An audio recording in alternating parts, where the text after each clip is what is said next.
بسم اللہ الرحمن الرحیم۔ کیا آپ کو معلوم ہے کہ اللہ تعالیٰ کی بارگاہ میں کون سے وہ مقدس کلمات ہیں جو اللہ تعالیٰ کو بہت پسند ہیں؟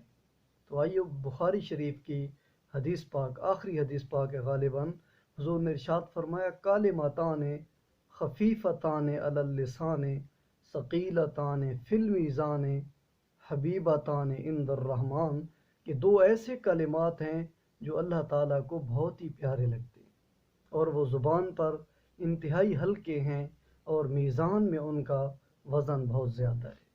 اور وہ کون سے کلمات ہیں؟ حبیبتان عند الرحمن، سبحان اللہ و بحمدہ سبحان اللہ العظیم۔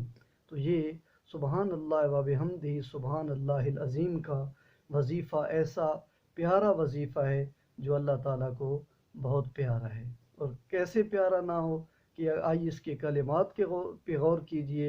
سبحان اللہ، کہ میرے اللہ تیری ذات پاک ہے، و بحمدہ، اور تمام حمد و ثنا تیری ہی ذات کے لائق ہے، سبحان اللہ العظیم، اور اے اللہ تو پاک بھی ہے اور سب سے بڑا عظمت والا ہے۔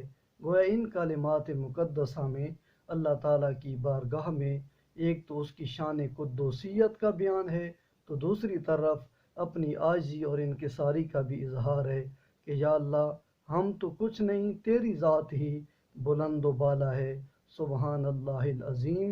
تو اگر ان مقدس کلمات کا وظیفہ اپنا معمول بنا لیا جائے تو یقیناً اللہ تعالیٰ جو ہے ہم کو ضرور بلندیوں سے اور اعلیٰ شانوں سے ہم کنار کرے گا۔ سبحان اللہ و بحمدہ سبحان اللہ العظیم۔